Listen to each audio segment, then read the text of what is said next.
yes, we should keep qualified immunity. That'd be a real assault on law enforcement. Senator Tim Scott are negotiating for police reform. No, we should end all qualified immunity. Anybody that says that we have to keep it to protect our police is an asshole. And he had a very strong bipartisan bill, talked about providing federal funds for training so that law enforcement can understand what works and what doesn't work. But unfortunately, Democrats played politics with that, and as they've done in so many past occasions, it was either their way or the highway. So there's a strong bipartisan bill negotiated by Senator Tim Scott of South Carolina. They could have had it, we could have passed it, it could have been improving things, but Democrats said no. It's either our way or the highway, but that's happened on gun control, that's happened on so many different issues. Democrats love to play politics, they love issues, they'd rather have it. It's just them. I mean, obviously I hate both sides, but it's just them. They're the only ones that play politics. Fucking dudes, shut up. Issue than actually solve the problem. I'd like to follow that up, Mr. Johnson. After examining both the George Floyd Justice Act and the Justice Act that you just spoke about, there are more similar goals than opposing ones. So is it a deal breaker to not get this on the floor if ending qualified immunity for police officers is in the bill? Again, I would not support eliminating qualified immunity. I think that'd be a real attack on law enforcement, and I try and support law enforcement. If you want to reduce crimes, my opponent says that police officers don't commit crimes.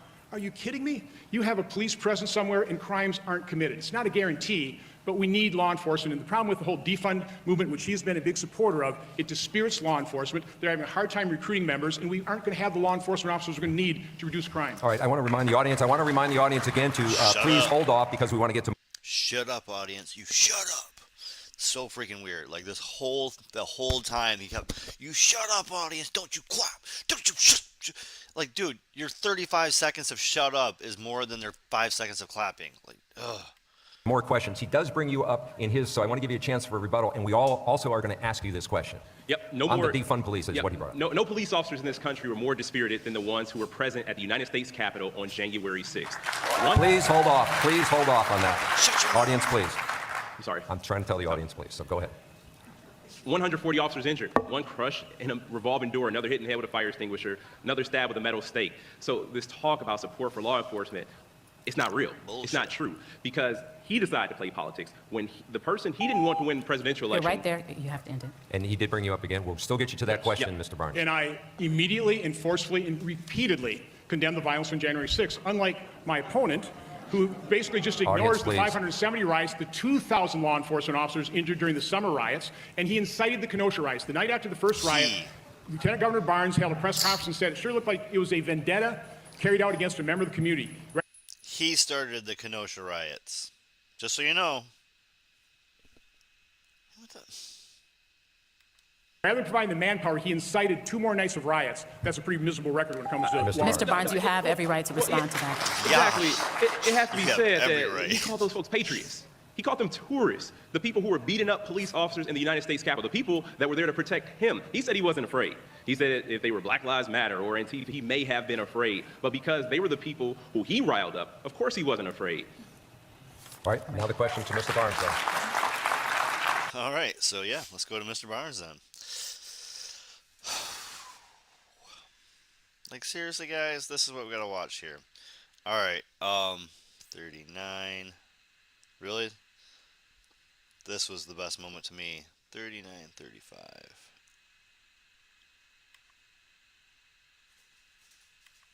Problems worse. All right, at this point, I do want to remind the audience, please.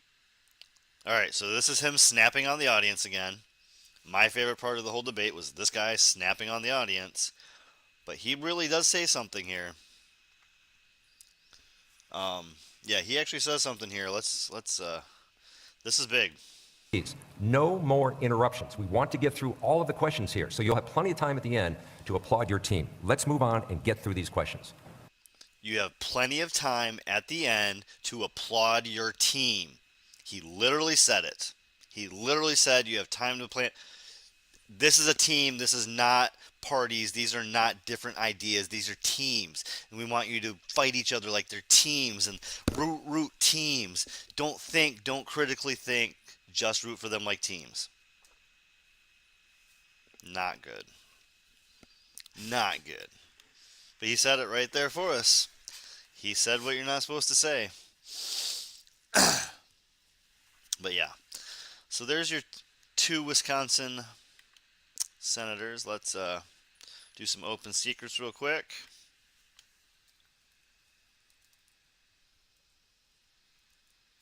Wisconsin. Let's check out Wisconsin. 2022 race, Wisconsin. Ron Johnson. Jesus H. Mother, Lord, God, damn. Okay. This is an insane amount of money, people. 31 million raised by Ron Johnson, 34 million raised by Medella Barnes. The Democrats and Republicans are pouring money into this race. And like I said, it was 48-48 when I checked it before the stream today. And then a week ago or so, it was 46-45. Wow, that's insane. And there's 2 independent candidates. That's fantastic. So, if you know anybody in Wisconsin, Scott Alberts or Samuel Diamico, just better than those 2. Those 2 suck. Way too much money. That is a lot of money for a state of Wisconsin. That's as many people as there are. Every person in the state gave you $10. You might have that kind of money. That's a lot of outside influence, a lot of outside money. These people are bought and paid for. Hey, Wisconsin. Other side of the bay. Don't vote for these 2 assholes. Okay. Let's do a quick one. That one wasn't my favorite, that's for sure. Let's do the New Hampshire, the Granite State. This is the shortest little bit I wanted to do. Stoney Progressive Takedown.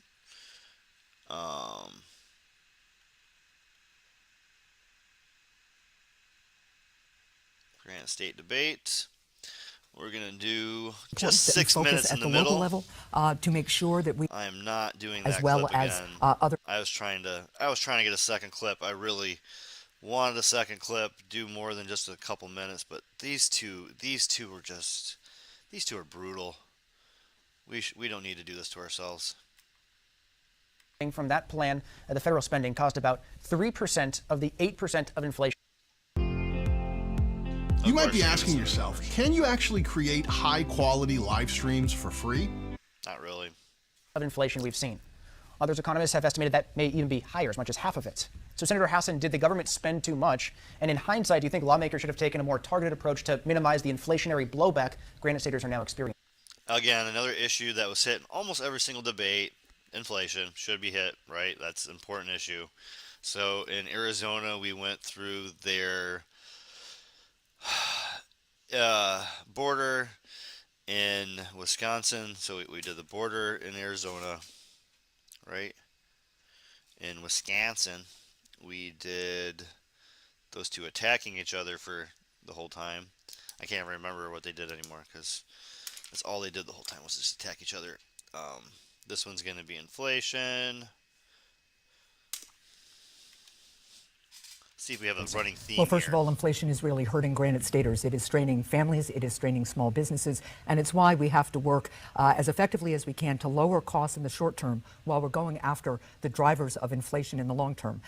Look, right now I have stood up to Big Pharma and worked to pass legislation that will lower people's prescription drug costs.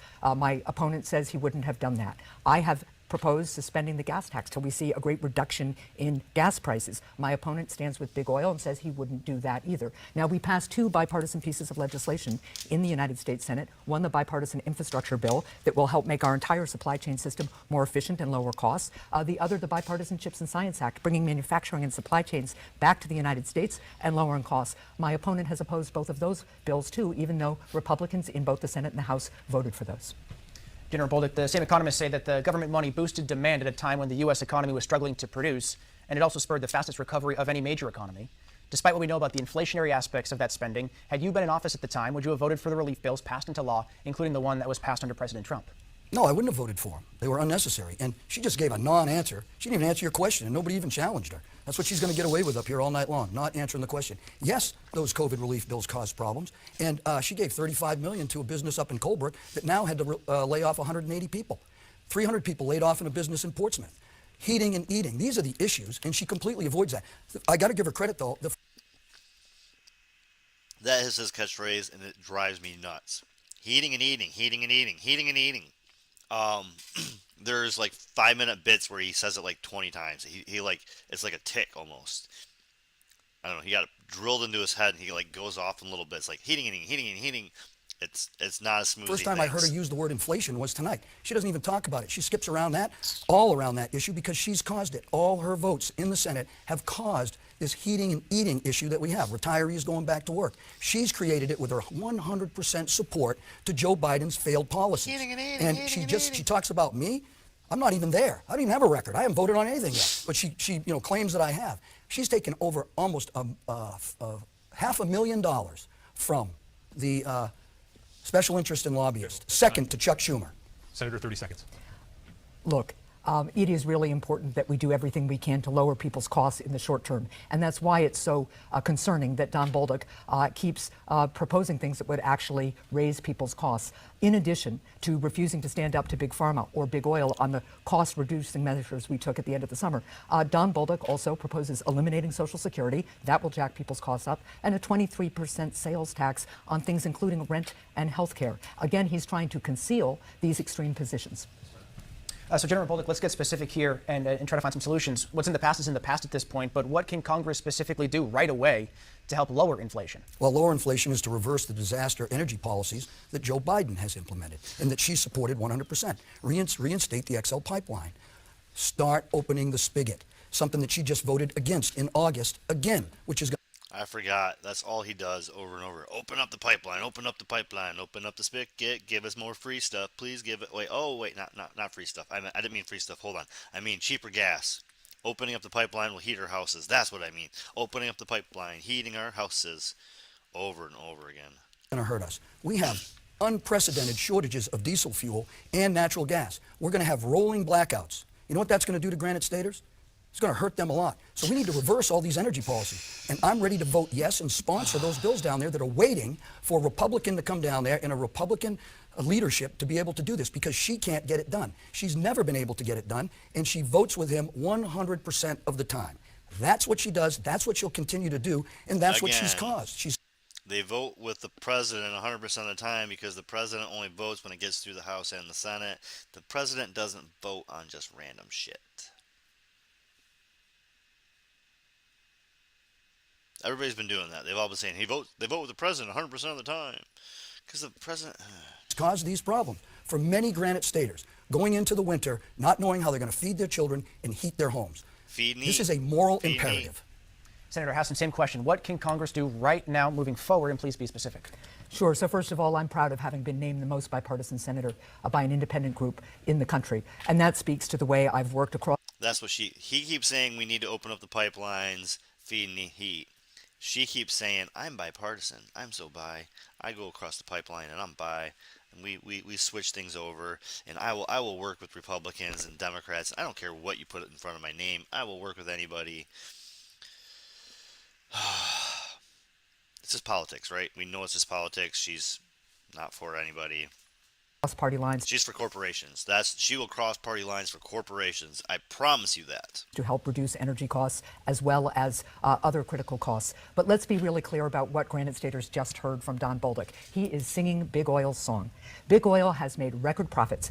Shell Oil Company, for instance, made more money than they ever had in the second and third quarter this year, while they are jacking up prices at the pump. Now, that's one of the reasons I've called for an investigation into Big Oil price gouging. That's one of the reasons I've called for the suspension of the gas tax, something Don Bolduc opposes. And that's why I voted for critical legislation that will finally that was kind of an evil grin. Transition us to clean energy, a clean energy economy, so we can be energy independent and not have to rely on big oil or foreign oil. It's also why critical provisions of that bill give Granite Staters tax cuts for making energy efficiency improvements. There, General, 30 seconds. Yeah, well, thank you very much. Gas tax that she created when she was governor, right? She's depleted our strategic reserves, which is a huge national security interest. Gas just went up 20 cents this week from last week. It's going to double in December. We just got an... It went up 20 cents and it's going to double in December. Predictions from this guy. Get your reserves ready. It's going to double in December according to this guy. Increase in our interest rates, another 75 points. That's unbelievable. Yeah. You know what she's doing? She's hurting Granite Staters. She's hurting Granite Staters to the point where she's taken money out of their pockets for the last 2 years, and they know it. Next question. Yep, that's what she's doing. All right, I didn't want to deal with those. Those two are just uninteresting. I'm sorry if you live in the Granite State and you have to choose from them. I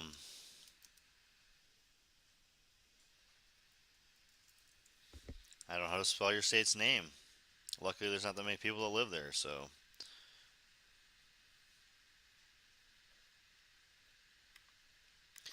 But that means a lot of vote for your power, a lot of power to the vote, because only a few people.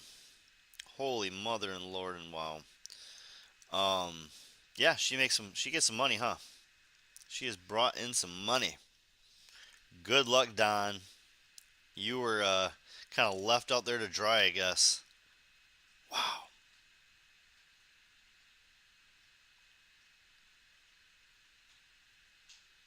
Those two were,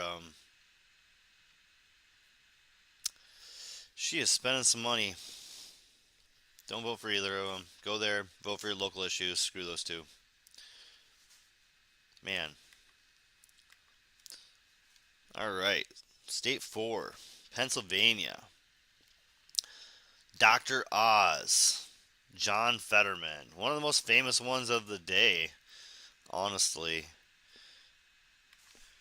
Not that it was any better than any of the others, by any means, but... Statements. You each have 90 seconds. Midnight is usually when I stream, so if any of my regs are coming on, maybe they'll see this good old debate here, and we can get a few more people, get a little discussion going.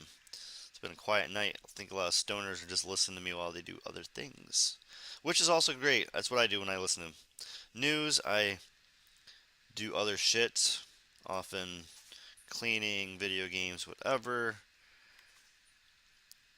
Doing something else, but we're gonna listen to this middle 3-4 minutes here. This is just Dr. Oz calling him radical left the whole time. It's not the greatest debate. This is a very public running against each other, but fundamental it's nothing right, special. And I believe in expanding that, and I believe about supporting fighting for health care, the kind of health care that saved my life. Hey, RVers! Any way you explore, explore protected. With Progressive, a leader in RV insurance. They make it easy to quote, and the process takes as little as 4 minutes. Get a quote now. Insure your passion. The healthcare that saved my life. Dennis, that was dishonest. He explicitly supported socialized Mr. Oz, medicine. we have a Bernie lot of Sanders. topics to get to. I think we finished. Lisa, you go ahead. We are going to move on to the next topic, and this has come up earlier, and that is the issue of fracking. Pennsylvania only trails Texas in terms of natural gas production. Both of you have taken shifting positions on the issue of fracking. Mr. Oz, we begin with you. You wrote a column in 2014 calling for no fracking pending health study results. But in a video posted on social media in March, you said, quote, natural gas guarantees high-paying skilled jobs right here in Pennsylvania, so back off Biden, give us freedom to frack. Mr. Oz, please explain that changing position. 60 seconds. I've been very consistent. Fracking has been demonstrated. It's a very old technology to be safe. It is a lifeline for this Commonwealth to be able to build wealth, similar to what they've been able to achieve in other states. For that reason, I strongly support fracking, drilling, the piping of that natural gas. In fact, I built a facility even in Philadelphia so we can export it to our allies and help them, the ones that are struggling now in Eastern and Western Europe because of the Ukrainian war. John Fetterman calls fracking a stain on Pennsylvania. He says that he would sign a moratorium to ban its continued use. He's against pipelines. He supported the vote against the Keystone pipeline that ended up shutting it down. He supports Biden's desire to ban fracking on public lands, which are our lands, all of our lands together. This is a extreme position on energy. If we unleashed our energy here in Pennsylvania, it would help everybody. Why John Fetterman is so rigidly stuck on fighting against energy companies is stunning to me, because it's the jobs I want. Tens of thousands of high-paying jobs to help Pennsylvanians. Thank you, Mr. Oz. Oz rule. Mr. Fetterman, 15 I seconds. absolutely support fracking. In fact, I live across the street from a steel mill, and they were going to frack to create their own energy in order to make them more competitive. And I support that, living closer to anybody else in Pennsylvania for fracking to myself. I believe that we need independence with energy, and I believe I've walked that line my entire career. I believe Democrats... He's a progressive for pipelines and fracking and shit. Like, screw him. Piss off. Mr. Fetterman, I do have a specific question, which you can continue on this topic, but you have made two conflicting statements regarding fracking. In a 2018 interview, you said, quote, "I don't support fracking at all. I never have." But earlier this month, you told an interviewer, quote, "I support fracking. I support the energy independence that we should have here in the United States." So, Mr. Fetterman, please explain your changing position. 60 seconds.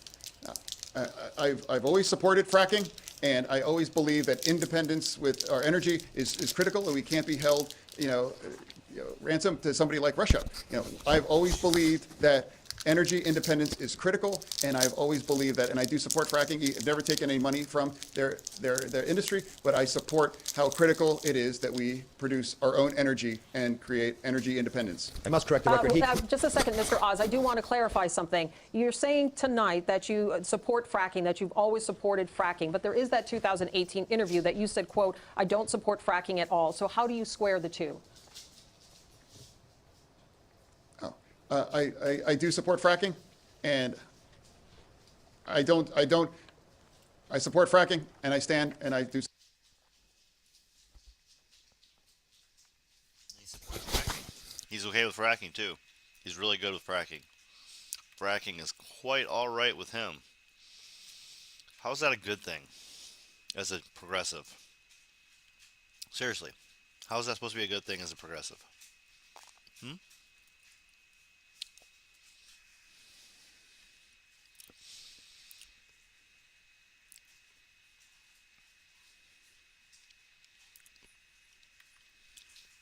Fetterman and Dr. Oz. Whew. Jesus.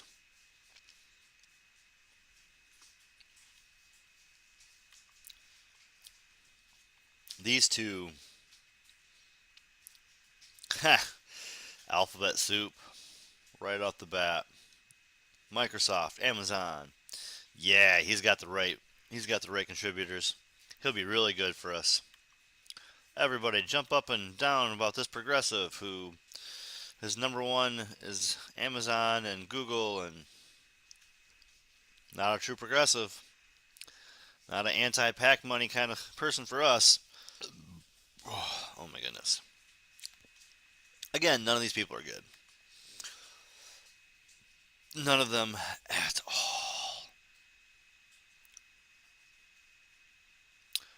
All right, so we have done Arizona, Wisconsin, New Hampshire, Pennsylvania. All there's left in this is Georgia and Nevada. And none of you are interested. Everybody's gone. So, no, we'll push through these last couple. Or not, whatever. I don't give a shit. Like I said, Project of Passion. Nobody wants to hang out and discuss? Come back another day. Well, we're going to wrap up what we're doing at least. All right. It's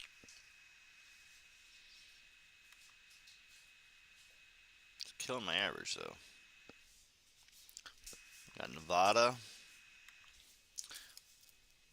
Live from Vegas PBS Studios in Las Vegas, Nevada Decides 2022 Election Debates. Presented by Vegas PBS and Nevada Public Radio. You and Peter Guzman and the entire Latin... and create a nice quality of life, and that was absolutely destroyed by the Democrat Party. And we can come back, and we can come back in a big way.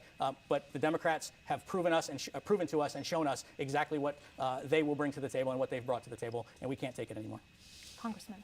Well, thank you, Andreas, and you and Peter Guzman and the entire Latin Chamber of Commerce do a phenomenal job. In fact, when I served in the state Senate, I helped to establish a program called the Valley Community Opportunity Zone, which still operates to this day, providing small grants, $5,000, $10,000, $15,000, $25,000 to help not only our Latino-owned small businesses, but other minority-owned businesses. So I've been in partnership and will continue to, and that's why I voted for the American Rescue Plan, which not one Republican did, that provided funding to small businesses for restaurant revitalization, for the restaurant revitalization, for the Paycheck Protection Program, for the shuttered venues. It wasn't Democrats who shut down our economy. It was COVID. It was a pandemic like we've never seen, unprecedented, that required us to take unprecedented action. In fact, my opponent received funding from one of these grant programs, $72,000 in fact, from PPP. He received another $10,000 from the state from the money I also approved. He got his loan for $72,000 was forgiven.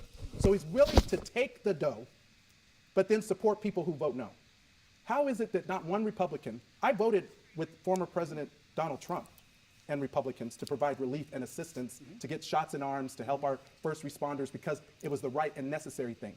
Why would not one Republican vote to provide relief to Nevada families, to Nevada small businesses? And why, sir, did you take the money, receive a loan forgiveness, which is how it was intended? I'm glad it worked for you and 150,000 other small businesses.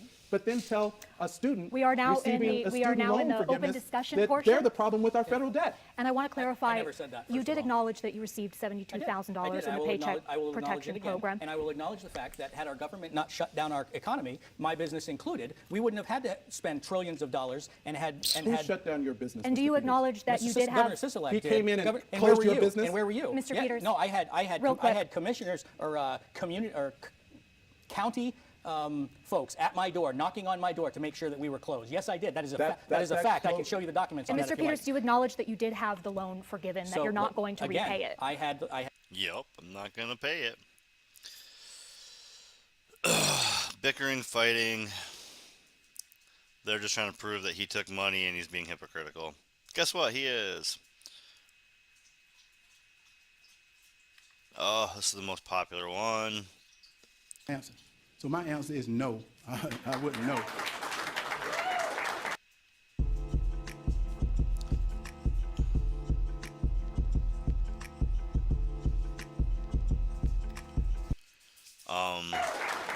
Thank. Probably. SB 202. Second most popular. Why he thinks they should have expensive insulin or just whatever they like. Well, first of all, may I respond? I believe in reducing insulin, but at the same time, you got to eat right, because he may not know, and I know many people that's on insulin, and unless you have you got to eat right. Eating right, insulin is doing you no good. So you have to get food prices down, and you got to get gas down so they can go get insulin. And you continue to pat yourself on the back, but right now, families are starving. Right now, families are hurting, and they're hurting because of the bills and the laws you're passing right now. Senator Warnock, I'll give you an opportunity for a Listen, rebuttal. I meet people all the time in my church who are trying to manage their diabetes. I've been there when they've gotten the news that they've got to get an amputation. And I think we're hearing from my opponent tonight that it's their fault that prices of insulin are being gouged. I don't think it's their fault. I think it's the fault of these pharmaceutical companies. Insulin's been around 100 years. The patent was sold for $1. They're engaged in price gouging, and too many people in Washington think they work for the pharmaceutical companies. I work for the people of Georgia. Well, he's in Washington. Can I finish? I work for the people of Georgia. Yeah, but you're in Washington. And that's why I stand up for them every you're single in Washington, day. And you're the leader. Mr. Walker, let's move forward if we can. A follow-up question to you, Senator, in 30 seconds. Georgians need help right now. In your opinion, is the answer another stimulus check, or is there a better option out there to deal with this right now? We passed the Inflation Reduction Act. He's already told you he would vote against it. It didn't reduce inflation. He's already told you that he doesn't believe in capping the cost of prescription drugs for people like my 84-year-old mother. No, I don't think they should. I don't think she should have to choose. Let's let him talk. Yes. You'll get a second. I don't think she should have to choose between buying medicine and buying groceries. And that's why I've stood up for her, and I've stood up for hardworking families every single day, and I've stood against the corporations that are being bad actors. They're seeing record profits in the middle of a pandemic. Who exploits a pandemic? Gentlemen, we need to move on to our next. Lots of people. I think that's one of the things I wanted to end right there was lots of people exploited the pandemic. It was so all over the place. I don't know what you're talking about, dude. Literally everybody exploited this pandemic. It was so basic. Everybody. Who exploits a pandemic? Absolute most boring debate I watched was those two. So I saved it for last. Super hyped. Everybody was talking about it, but super boring. Actually, the most boring debate was definitely not for Said, oh, this is just your normal Republican, talking about being tough on crime. But if you visit every county in our state, all 159 of them like I have, and talked to sheriffs and prosecutors and others, I knew there was a gang problem. And that's why I ran with a very straightforward agenda to create a gang task force at the Georgia Bureau of Investigation. I think the only reason I even want, like, I was going to completely just not ignore this one, but this guy sounds like the impersonator for Gore.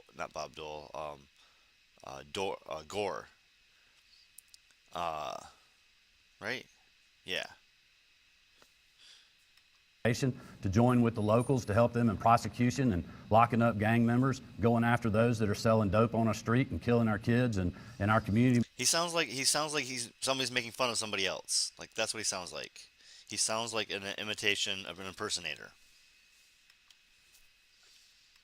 Members, and we've done that. But we've also been in the fight with locals when we had civil unrest, when we had unruly people that were literally trying to burn our capital city down. Like, that's this past session, we gave our Attorney General more powers to go after street gangs because of, quite honestly, local DAs that don't want to prosecute gangs. So we're taking that fight into our own hands, and I appreciate the support of the General Assembly to put more resources at the Attorney General's office. And if you read the papers in the last 3 or 4 weeks, incredible indictments that we're getting on street gangs in our state. We've also led the country on efforts to raise the awareness to ending human trafficking, going after the perpetrators, and supporting the victims, many which are women and children. Leader Abrams, what would you do to help people feel safer? First, I would encourage people to indeed look at the governor's record. Under his 4 years, violent crime has gone up. Gun violence has gone up. Guns are the #1 killer of our children. We have the 9th highest gun violence rate in the nation. Family violence with guns has gone up 18% under this governor. And his response was to weaken gun laws in the state of Georgia and eliminate a background check that kept thousands of guns off of our streets and out of the hands of dangerous people. We must indeed tackle the issue of street gangs. But this is a statewide challenge, and we have a governor who's only focusing on parts of the issue. We have to have a governor who's thinking holistically about what we need to do from cradle to career to ensure that our children are on the school to success pipeline and are not being drawn into street gangs because they lack access to resources in their schools. This is a governor who slashed $1 billion from education in 2019 and only restored funding to education when federal Democrats delivered dollars to the state of Georgia. We need a governor who's going to be a partner with local governments, not attack them for trying to do their jobs. And we need a governor who understands that we must have stability in housing, access to health care, and that our law enforcement cannot be the #1 provider of mental health support in the state of Georgia. Right now, our law enforcement is being distracted because they've got to put people in jail for being sick instead of going after dangerous people. Yeah, it was literally the worst. The worst. The worst. It was bad. I'm not going to watch it again. Alright, so that was the main. Now we got 2 governor elections I want to go over real quick. And this one's a little more clickbaity, so maybe we'll have some joiners we can discuss. And if not, I might just call it after this and not do Michigan. Because it is late, and I don't think any Michiganders are gaining. There's not going to be any more Michigan people adding this late at night, I'm guessing. So we will do Florida and then probably call it good for the night. Unless we get a few adders, a few joiners, huh? We'll see. Answers the question first, and at the end of the hour, each candidate will have 60 seconds for a closing statement. You may notice at home and here in the theater a small fan next to one of the podiums. That is there by special request for Congressman Christ. We do ask that everyone here in the theater remain quiet during the debate. We will have time for applause at the end of the night and right now, as we welcome our candidates for governor for the great state of Florida, Governor Ron DeSantis and Congressman Charlie Crist.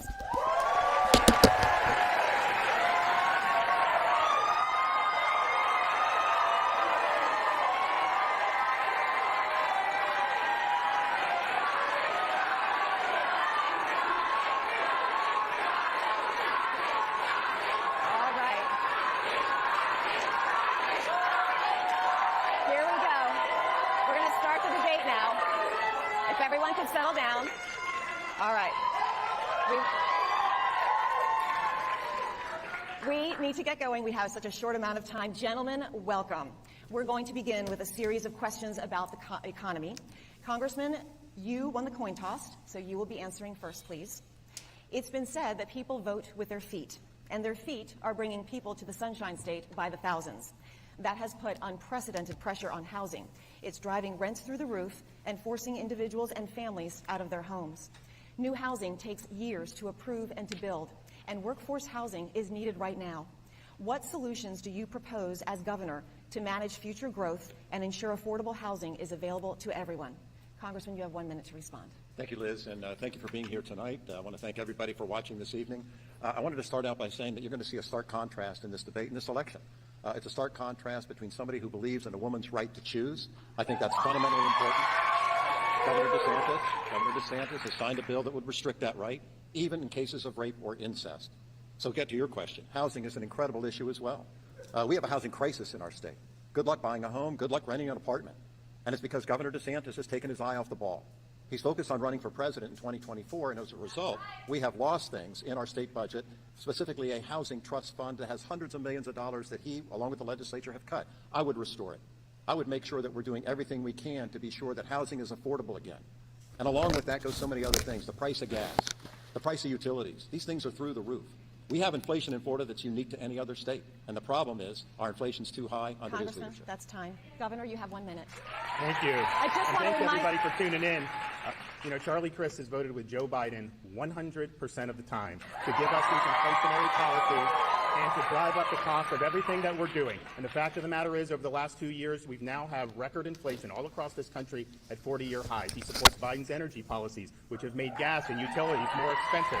That is wrong. And I would also say this. You mentioned, Liz, that people are flocking to Florida. That would not have happened if Charlie Crist had his way. He wrote me a letter in July of 2020 saying you need to shut down the state of Florida. He said you need to force people to shelter in their own homes. That would have destroyed the state of Florida. That would have caused our tourism industry to go into the toilet. It would have locked out millions of kids from school. I rejected Charlie Crist's lockdown letter. I kept this state open, and I kept this state free. And we now have the biggest budget surplus in the history of Florida.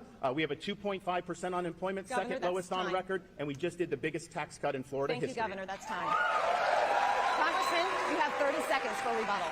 Thank you very much. We did Thank it right you, in Governor. Florida. We're going to move on now. Our next question, also on the economy. As governor, both of you called special sessions of the legislature. More than California, more than New York. And why is that the case? Because you've taken your eye off the ball, as I said before. Look at utility rates in the state of Florida.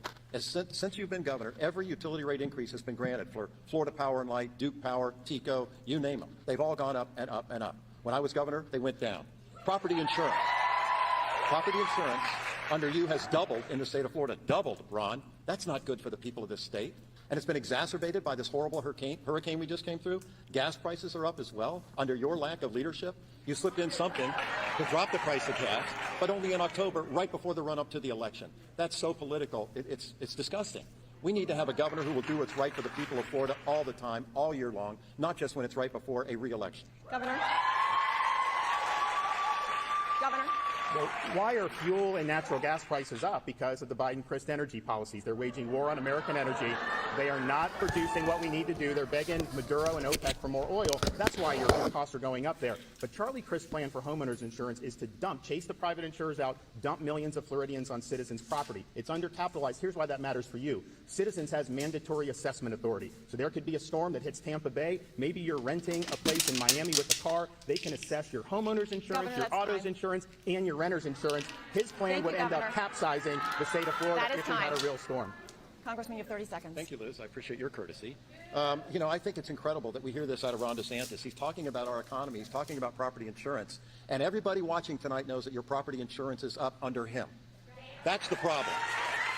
He could have addressed it in the regular session. He didn't. He could have addressed it in his first special session. He didn't. He's now calling a third special session. I don't think the third time's going to be the charm because his focus is not on Florida. It's not on you. You deserve a governor who has your back. I always did, and I always will. I'm going to stop right now and ask that our audience please stop. We're not going to get through all the questions, and we have a lot of ground to cover. So please, that needs to be the end of the applause. We'll have time for applause at the end. Our next question. As communities rebuild after Hurricane Ian, a story of destruction and recovery we cover again and again. Do you believe it's time for new regulations, restrictions, or limits on where and how we build along the coast? Being on the water is a defining part of the Florida lifestyle, but these homes and businesses are regularly subject to devastating losses, which then cost all of us billions. Does something need to change? Congressman? Hurricane Ian was a disaster storm. a nightmare, frankly. We had, the structure go up for all of the buildings in Florida right after Hurricane Andrew years ago. And thank God that happened. And in this part of the state where the storm hit, right after Hurricane Charlie, even more so. So I think we've addressed that. What needs to be addressed is how we treat a storm before it makes landfall. And unfortunately, Governor DeSantis failed on this. What happened is this storm was approaching Florida, one of the biggest storms in the history of our state, the most deadly storm in the modern history of Florida. And what was Governor DeSantis doing? The Friday night before it made landfall, he went to a football game. He was AWOL for almost 24 hours. Didn't encourage Lee County to evacuate. And as a result, 100 people lose their lives. That's not a good record, and that's not good leadership. And Florida deserves better. We have to be prepared when the storms are coming in. He had access to all the modern technology you could have, all the modern radar available, and he still failed to have them evacuate. Thank you, Congressman. That's Governor? unbelievable. You have 1 minute. Look, I'm proud that we had 42,000 linemen staged ready to go, unprecedented array of first responders.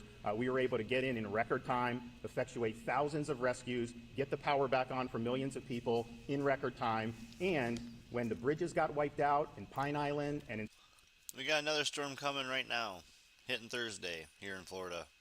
And they don't mention climate change, either one of them, when they talk about hurricanes, ever. Sanibel, people thought those islands were going to be severed from the mainland for 6 months to a year. We did the Pine Island restoration in 3 days, and we did the Sanibel Causeway restoration in 2 weeks. Now those islands have the ability to recover, and Charlie Crist is sitting there. You know what he was doing during this? He was in hiding out in Puerto Rico. He wasn't helping his community here. And then when he got back, what did he do? His campaign was soliciting campaign contributions from storm victims. That is unacceptable, and that's not what a leader would do in a time of despair. Congressman, you have 30 seconds. Governor, that's not true, and you know it. Let's face what the facts are in this situation. So, whether it comes to COVID or comes to the hurricane, Ron ignored science. He doesn't think that they know what's right to apply to. And he thinks he knows better than everybody. Look at any issue that we're facing in the state of Florida. He thinks he's the only one that has the right answer, whether it's usurping your local school board, whether it's doing anything else in education, banning books, for example.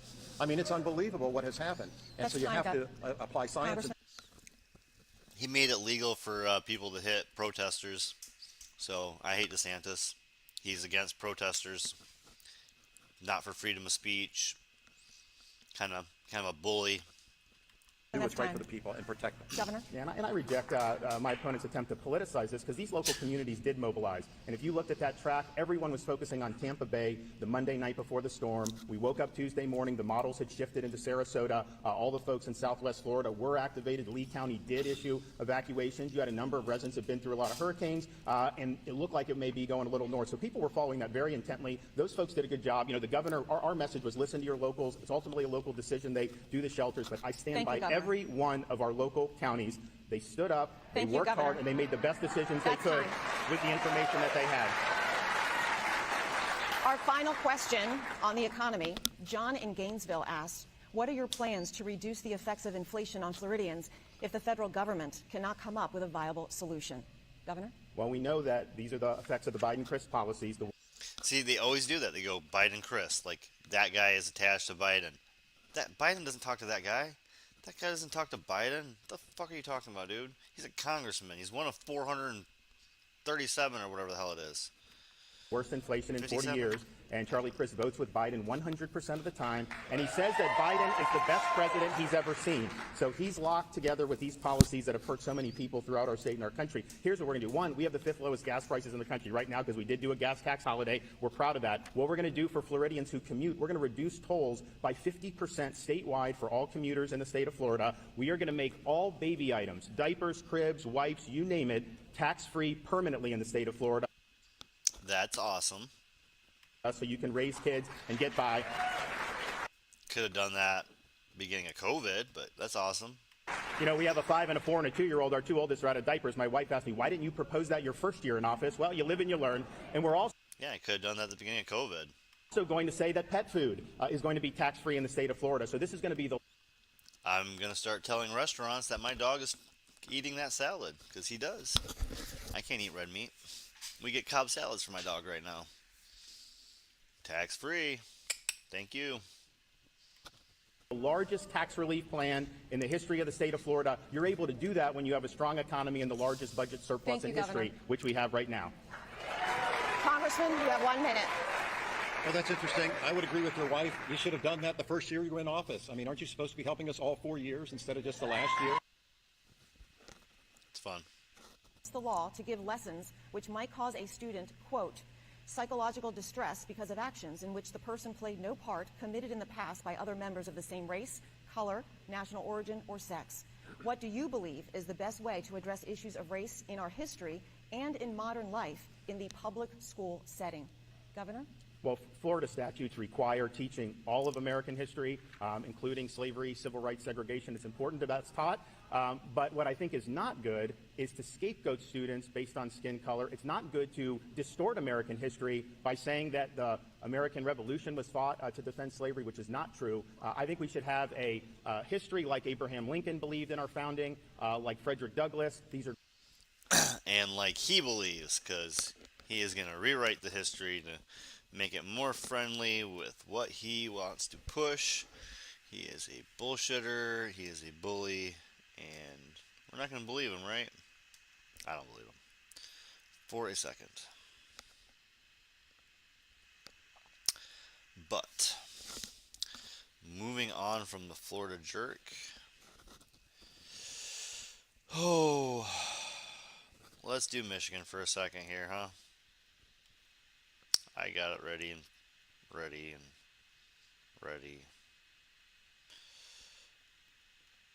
Oh, this one was brutal too. Why do I care so much what people think about me? I think I'm gay. Where can I go? And now, WLNS presents the 7th Congressional. I'm going to call it. I think everybody's fading. I don't see anybody else hanging out tonight, so. I was going to go over the Michigan governor, Ms. Slotkin, versus Barrett for the 7th district. If you have to vote for Slotkin, she is a CIA stooge and she is an asshole. And yeah, Whitmer and Dixon both suck. There, I did it. I figured it all out. Let's call it good tonight. I'll be back for Weed Wednesday. Let's see if we can build an audience. Have some political discord for the late night people, my service industry people, my bartenders, my cooks, my other industry people who want to discuss, and then I guess maybe even if you're a gambler or a nurse or whatever the hell you're doing. If you want to discuss politics late at night, join me over here on Twitch. And we do Weed Wednesday where we talk about medical. We'll be talking about the election probably quite a bit on Wednesday. Friday we'll be talking about the White House correspondents and how they're talking to the world. And Sunday is for interviews and debates. Today was our debates from Sunday because I was sick